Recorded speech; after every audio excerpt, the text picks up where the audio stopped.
Ses mains serraient à peine le couteau quand elle a murmuré entre ses dents. « Si tu continues, vieille, je te fais saigner. » Je suis restée figée dans la cuisine, un torchon humide à la main, la gorge serrée par ce mot « vieille ». Elle venait de le cracher avec une telle violence que je n'ai rien su répondre. Dans ses yeux, plus aucune politesse, aucun masque. À cet instant, j'ai compris qu'elle ne m'avait jamais aimée. Je m'appelle Suzanne. J'ai 71 ans et je vis à Mi, dans cette petite maison de pierre que mon mari et moi avions rénovée après la naissance de notre fils. Cette maison avait toujours résonné de rire et d'amour. Mais depuis qu'elle était entrée dans nos vies, tout avait changé. Elle, c'est Clara, la fiancée de mon fils. À peine 25 ans, avec son air supérieur et ses talons qui claquaient sur le carrelage. Depuis le premier jour où Julien me l'a présentée, j'avais senti un faux dans ses sourires. Mais je m'étais tue par amour pour mon fils. Je m'étais tue. Ce matin-là, elle avait débarqué sans prévenir, prétextant vouloir parler. Je venais de finir de ranger la vaisselle quand elle a posé son sac sur la table et a sorti son téléphone pour pianoter dessus. Elle m'a regardé avec un mépris glacé. Puis elle a commencé à m'accuser de me mêler de tout. Selon elle, je tournais Julien contre elle, moi qui ne faisais que lui rappeler qu'il méritait d'être aimé sans condition. J'ai essayé de répondre calmement. Je lui ai dit que tout ce que je voulais, c'était le bonheur de mon fils. Mais elle s'est approchée, a saisi le couteau posé sur la table et a prononcé cette menace. Et c'est là que Julien est arrivé. Je me suis retournée vers lui, espérant qu'il verrait enfin ce que je voyais, qu'il comprendrait. Mais son regard s'est posé sur moi et il a dit d'une voix dure, « Maman, ne t'approche pas. » Je crois que c'est ce moment qui m'a le plus blessée. Plus que la lame qui avait à peine égratigné ma peau, plus que ces insultes, c'est la voix de mon propre enfant qui m'a fait mal. Je me suis reculée en silence et les ai laissés seuls dans la cuisine. J'ai entendu Julien tenter de la calmer, puis la porte claquer. Je me suis assise dans le salon, les mains tremblantes, incapable de retenir mes larmes. Et vous qui m'écoutez ce soir, dites-moi, d'où venez-vous ? Avez-vous déjà ressenti cette douleur, celle d'être rejeté par son propre enfant ? Racontez-la moi en commentaire. Je vous écoute toujours. Quand la nuit est tombée, je me suis levée. J'ai essuyé la goutte de sang sur ma main. J'ai remis le couteau dans son tiroir et j'ai regardé autour de moi. Cette maison restait la mienne. Ces murs portaient encore les rires de Julien enfant. Et je me suis fait une promesse. Personne ne me prendrait ça. Ni elle, ni lui, car on ne menace pas une mère dans son propre foyer. On n'efface pas une vie de dévouement et d'amour d'un simple regard de mépris. À 71 ans, je savais que le silence pouvait être une arme plus tranchante qu'un couteau. Cette nuit-là, je n'ai pas fermé l'œil. J'écoutais la pluie battre contre les carreaux, le vent siffler sous la porte de la véranda. Je fermais les yeux parfois, mais le visage de Julien revenait sans cesse. Son regard froid, sa voix dure. « Maman, ne t'approche pas. » Ces mots tournaient dans ma tête comme une mélodie triste, refusant de me laisser tranquille. Vers 3 heures du matin, je me suis levée et descendue dans la cuisine. J'ai rallumé la lumière, pris une tasse et versé du lait chaud. La maison sentait encore la lavande et le bois, ce parfum que j'aimais tant mais qui soudain me semblait étranger. Je regardais autour de moi, les murs que j'avais repeints de mes mains, le buffet acheté pour notre mariage, les photos de mon enfant accrochées au mur. Tout cela, elle voulait me l'ôter. Je revoyais ses yeux verts et glacials, son sourire méprisant, le geste sec de sa main agrippant le couteau. Elle savait exactement ce qu'elle faisait. Elle avait pris soin de ne pas blesser profondément, juste assez pour me montrer qu'elle pouvait aller plus loin. Elle avait semé le doute dans mon esprit. Et si elle le faisait ? Et si, un jour, dans un accès de rage, elle allait jusqu'au bout ? Mais ce n'était pas le plus douloureux. Non, le pire, c'était Julien. C'était lui détournant le regard de ma blessure, refusant de voir ce qu'elle était vraiment. Comment avait-il pu en arriver là ? Comment avait-il pu choisir son camp ? Contre moi. Je reposai la tasse et suis sortie dans le jardin. Pieds nus sur les pierres froides, la pluie avait cessé mais l'air restait humide et piquant. Je marchais jusqu'au figuier au fond, celui sous lequel je m'asseyais les soirs d'été pour rêver. Je me suis installée là malgré le froid, et j'ai senti quelque chose se rompre en moi. J'avais versé toutes mes larmes, vidé toute ma douleur. Il ne me restait plus que la colère. Au petit matin, je rentrais chez moi, résolue à ne plus jamais me laisser intimider. Si elle croyait que j'étais fragile, elle se trompait. Si Julien pensait que je me recroquevillais, il me sous-estimait. Je montai dans ma chambre et sortis un carnet vierge que je gardais toujours dans le tiroir. Sur la première page, j'écrivis en lettres claires « Je ne suis pas fini ». Puis, ligne après ligne, je consignais tout. Ces mots, ces gestes, chaque détail de ces derniers mois, ces visites tardives, ces colères soudaines, ces efforts pour m'éloigner de mon propre fils. Lorsque l'horloge sonna 8 heures, plusieurs pages étaient déjà remplies. Je pris une douche rapide, enfilai une robe sobre et mon manteau gris, puis descendis. Je pris le bus pour le centre-ville de Millau et me rendis directement à la gendarmerie. Le brigadier, un homme d'une 50aine d'années, m'accueillit avec courtoisie. Je lui racontai calmement les événements. Je lui montrai la légère mais visible blessure sur ma main, et lui présentai certains passages notés dans mon carnet. Il prit note, le regard durcissant au fur et à mesure que je parlais.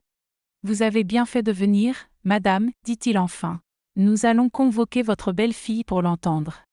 Vous pouvez déposer une main courante dès aujourd'hui. » Je signai les documents d'une main ferme, refusant toute hésitation. Puis je sortis de la gendarmerie et respirai profondément l'air froid. Une sensation de légèreté m'envahit déjà. Sur le chemin du retour, je m'arrêtai à la boulangerie. La vendeuse, une jeune fille à la voix douce, me dit en souriant « Vous êtes radieuse aujourd'hui, Madame Suzanne. On dirait que vous avez rajeuni. » Je lui rendis son sourire. « Peut-être, murmurai-je. » De retour chez moi, la maison m'accueillit dans son silence réconfortant. Je posai mon manteau, rangeai mes papiers dans un tiroir fermé à clé et me fis une promesse. Ce n'était que le début. Julien finirait bien par comprendre, et elle apprendrait à ses dépens qu'on ne menace pas une mère dans sa propre maison. Pas moi. Pas à 71 ans. Le lendemain, le ciel était bas et gris au-dessus de Millau, comme si l'air portait le poids de ma détermination. Je m'étais levée encore plus tôt que d'habitude. Sans un mot, j'avais préparé la maison, ouvert les volets, rangé la table de la cuisine, comme si j'attendais des invités. Mais je n'attendais personne. Je me préparais seulement à être prête, quoi qu'il advienne. Vers 10 heures, le téléphone se mit à sonner. Je décrochai et, comme je m'y attendais, c'était Julien. Sa voix, sèche et pressée, trahissait à peine une politesse forcée. « Maman, qu'est-ce que tu as fait ?» Je pris une profonde inspiration avant de répondre, calmement. Ce que j'aurais dû faire depuis longtemps. Je me suis protégée. J'ai déposé une main courante. Il soupira, incrédule. « Mais tu es devenue folle, tu vas tout gâcher. » Je laissai un silence pesant s'installer avant de murmurer d'une voix ferme. « Elle m'a déjà blessée, Julien. Je n'attends pas qu'elle recommence. » Un silence lourd suivit. Puis, sa voix se fit plus basse, presque suppliante. « Maman, laisse tomber, pour moi. » Ces mots me glacèrent. Il ne parlait ni pour lui ni pour nous, il parlait pour son confort. Je serrai le combiné entre mes mains. « Julien, tu ne te rends même pas compte de ce que tu dis. Tu veux que je me taise, que je disparaisse pour que ton confort ne soit pas dérangé. Très bien, mais je ne suis pas cette femme-là. Pas après tout ce que j'ai fait pour toi. » Je raccrochai sans attendre sa réponse. Je restai un long moment debout, le téléphone toujours en main, fixant le mur de la cuisine. Une colère sourde montait en moi, mais elle n'était plus douloureuse. C'était une énergie froide, implacable. Plus tard dans la journée, je pris mon carnet et notai chaque mot qu'il avait prononcé. Je recopiai même le ton de sa voix, ses soupirs, la manière dont il insistait sur « pour moi ». Je voulais garder la trace de tout. L'après-midi, je sortis marcher jusqu'au marché du centre-ville. Je saluai la fleuriste et achetai un bouquet de roses rouges que je serrai contre moi. Plusieurs commerçants me dévisageaient, sans doute au courant des rumeurs. Mais personne ne dit un mot et je ne baissai pas les yeux. De retour chez moi, je posai les fleurs dans un vase au centre de la table.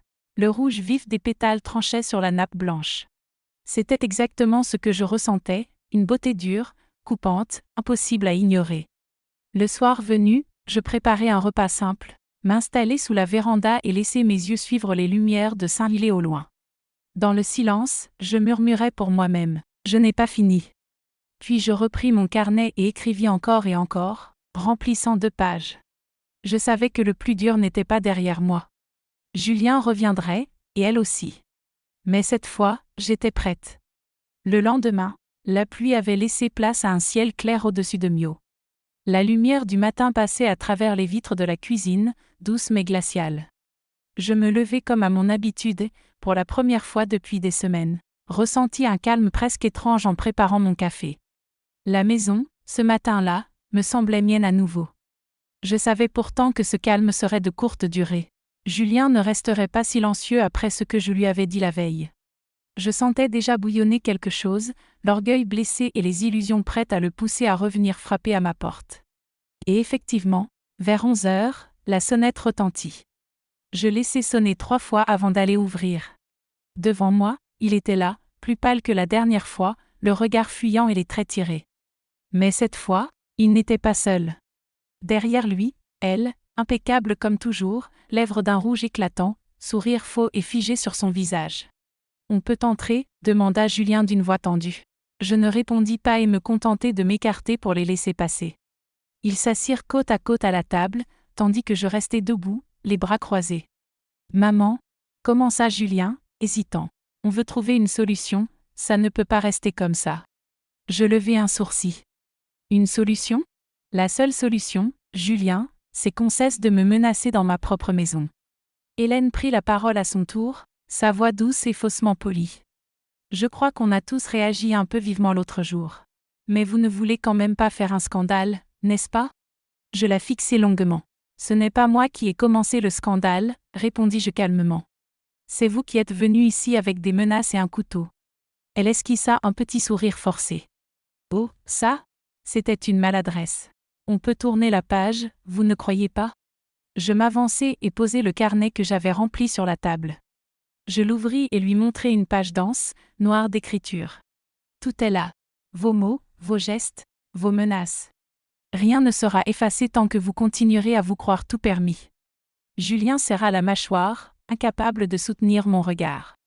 Je repris d'une voix ferme. À partir d'aujourd'hui, ma porte vous reste ouverte, mais à une seule condition, que vous la respectiez. Un silence pesant s'installa. Je sentais leur malaise et leur fureur contenue. Je restai immobile, droite, main posée sur la table. Enfin, Julien murmura « Très bien ». Je hochai la tête et leur désignai la porte. Ils se levèrent, ramassèrent leurs manteaux et quittèrent la maison sans un mot. La porte claqua derrière eux et le silence retrouva sa place dans la maison. Je pris une longue inspiration et m'effondrai sur une chaise. Je savais qu'ils reviendraient, qu'ils ne comprendraient peut-être pas vraiment. Mais moi, je savais que je venais de récupérer une part de ce qu'ils avaient tenté de m'ôter. Et cette fois, ils savaient que je ne plierais plus jamais. L'après-midi même, après leur départ, je restai assise longtemps dans la cuisine, les mains croisées sur la nappe, écoutant le tic-tac régulier de la vieille horloge. La maison était redevenue silencieuse, et pourtant, un écho de leur présence flottait encore dans l'air, comme une odeur persistante que l'on ne parvient pas à chasser. Je me levai et rangeai la table lentement, méthodiquement, pour remettre un peu d'ordre dans ma tête. Puis je montai à l'étage et ouvris grand les fenêtres de ma chambre pour laisser entrer l'air vif de novembre. Dans ce vent glacial, il y avait quelque chose de purifiant, presque salutaire. En fin de journée, je décidai de sortir marcher. Je traversai le vieux pont de Millau et gagnai la petite place du marché, où quelques commerçants terminaient d'emballer leurs étals. La lumière dorée du soir faisait scintiller les pavés encore humides de la pluie de la veille. Plusieurs voisins me saluèrent. Certains semblaient hésiter, comme s'ils avaient entendu des rumeurs sur ce qui s'était passé. Mais personne ne posa de questions et moi, je gardai la tête haute. Je m'arrêtai devant la vitrine d'une librairie. Une couverture attira mon attention, recommencer à vivre. Je poussai la porte et l'achetai sans réfléchir, serrant le livre contre moi en rentrant chez moi. Le soir venu, je préparai un dîner simple et m'assis seul sous la véranda, regardant les lumières de la ville au loin. Je pris une gorgée de vin et ouvris le livre à la première page. Mais mes pensées revenaient sans cesse au même endroit, Julien, son regard fuyant, ses excuses murmurées, cette façon de se tenir derrière elle comme un enfant déjà mis dans sa poche. Il n'était pas venu seul. Et ce détail me blessait plus que je ne voulais me l'avouer. Cela signifiait qu'il se rangeait encore de son côté, peut-être par peur plus que par amour, mais il la choisissait, encore et encore. Je pris mon carnet et notai. Je ne peux pas le sauver de lui-même. Il devra tomber pour comprendre. Et moi, je dois tenir bon. Je reposai le stylo et soufflai la bougie. Dans la nuit silencieuse de la maison, je sentais que la partie n'était pas finie, qu'elle n'en resterait pas là. Et il me faudrait encore du courage pour aller jusqu'au bout. Mais déjà, je savais que cette fois, je ne céderai plus. Plus jamais. Le lendemain matin, l'air avait changé. Un vent sec balayait les rues de Millau et derrière mes volets, la lumière pâle de l'hiver filtrait timidement. Je me levai plus tôt que d'habitude, comme si mon corps savait qu'il fallait se préparer à ce qui viendrait. Je descendis à la cuisine, préparai un café noir et restai debout face à la fenêtre à contempler le jardin. Les feuilles mortes s'étaient accumulées dans un coin de la cour, et la terre trempée gardait les traces des derniers pas. Ceux d'hier, de Julien et d'Hélène, sortant précipitamment de la maison après avoir senti ma détermination. Je posai ma tasse et pris une feuille de papier. Chaque mot venait avec une précision glaciale, une clarté qui ne laissait aucune place au doute. Je rédigeais une lettre pour Julien, que je ne lui remettrais que lorsque le moment serait venu. J'y couchais tout, ce que j'avais enduré, ce que j'avais compris, ce que je refusais désormais de tolérer. À la fin, je notai « Tu as encore le choix, Julien, mais sache que moi aussi ». Je glissai la lettre dans une enveloppe et la rangeai dans mon tiroir secret avec mon carnet. Vers midi, la sonnette retentit. Je m'y attendais. J'ouvris et vis Hélène seule cette fois, plus apprêtée que jamais, mais avec ce pli d'agacement qui tordait ses lèvres. Sans un mot, je la laissai entrer. Elle posa son sac sur la table, s'assit, croisa les bras et me fixa durement. « Vous croyez quoi ? Que vous pouvez nous séparer ainsi ? Julien est à moi, vous le savez. Vous êtes finie, vieille femme. Il restera avec moi. » Je me tenais debout face à elle, impassible. « Ce n'est pas moi qui divise, » dis-je calmement. « C'est vous. Et tôt ou tard, il verra qui vous êtes vraiment. » Furieuse, elle se leva d'un bond. « Vous n'êtes qu'un poids pour lui, une ombre. Vous êtes seule, vous le serez toujours. » Je lui adressai un sourire froid, presque amusé. « Et pourtant, c'est vous qui tremblez. » Ses yeux s'écarquillèrent. Elle attrapa son sac, bouscula la chaise et sortit sans refermer la porte. Je restai immobile, écoutant le bruit sec de ses talons sur le pavé. Puis le silence retomba. Je refermai la porte calmement, allai ouvrir mon carnet et écris à la page suivante, « Vie. » Elle est venue seule et sait déjà qu'elle a perdu. Moi, je n'ai plus peur. Je n'ai plus rien à perdre. Je me servis un thé, m'assis sous la véranda et regardai la nuit tomber doucement sur Millau. Dans le calme retrouvé de la maison, je sentis que le dernier mot m'appartiendrait. Le lendemain, la ville baignait dans un froid sec et lumineux. Les toits scintillaient d'une fine couche de givre et les passants pressaient le pas, les écharpes remontées sur le visage. Je restai un moment à la fenêtre, une tasse de thé chaude entre les mains, contemplant le jardin immobile. Ce silence, ce matin-là, avait une saveur particulière, celle de la victoire. Je descendis ranger la maison comme chaque jour, redressant les chaises, pliant le linge, essuyant la poussière. Mais au fond de moi, je sentais déjà que rien ne serait plus jamais comme avant. Cette maison m'appartenait vraiment, cette fois, pas seulement ses murs et son toit, mais ce qu'elle représentait, ma dignité, ma place, mon histoire. À midi, je pris la lettre que j'avais écrite pour Julien et la posai sur la table. J'avais consigné tout ce que je voulais lui dire, tout ce que je n'avais jamais su formuler face à lui. Je relus la lettre une dernière fois avant de la glisser dans une enveloppe que je laissai bien en vue sur la commode. Dans l'après-midi, la sonnette retentit. Julien, seul. Il entra timidement, presque méfiant, et resta debout près de la porte. Ses yeux cherchaient les miens, mais je ne les lui offris pas tout de suite. D'un geste, je lui montrai la chaise en face de moi. Il s'assit en silence. Le fils sûr de lui avait disparu. Celui qui pensait que je céderais toujours. Son regard trahissait désormais une fragilité nouvelle, une hésitation qu'il ne m'avait jamais montrée. Il posa ses mains sur la table, les serra, et murmura « Elle est partie. » Je hochai la tête sans un mot. Il leva les yeux vers moi, la voix tremblante. « Maman, j'ai été lâche. Je t'ai blessée. Je comprends maintenant. » Je pris une grande inspiration et répondis calmement. « Moi, je n'ai plus de place pour les excuses, Julien. Tu devras vivre avec tes choix, comme moi. J'ai vécu avec les miens. » Il ferma les yeux et hocha la tête. Je lui tendis alors l'enveloppe. Il la prit d'une main tremblante. Puis il se leva, me lança un dernier regard plein de regret, et sortit sans rien dire d'autre. Je restai seul dans la maison, écoutant le bruit de la porte qui se refermait derrière lui. Je m'avançai vers la fenêtre et regardai la rue. Il s'éloignait déjà, la tête basse, l'enveloppe serrée contre lui. Le soir, je dressai la table pour moi seul, comme toujours. Une assiette, une bougie allumée, un verre de vin rouge. Je pris mon carnet et notai. Aujourd'hui, J'ai enfin compris que la solitude n'est pas une punition. C'est une justice. Et parfois, elle est la plus douce des victoires. Je reposai le stylo, soufflai la bougie, et me levai pour regarder le ciel noir de Mio par la fenêtre. Dans le reflet, je vis mon visage marqué. Je murmurais dans la nuit. On m'a menacé, on m'a rejeté, mais aujourd'hui, je suis debout et je suis libre. Pour la première fois depuis des années, je souris. Un sourire serein, parce que cette fois, c'était moi qui avais eu le dernier mot.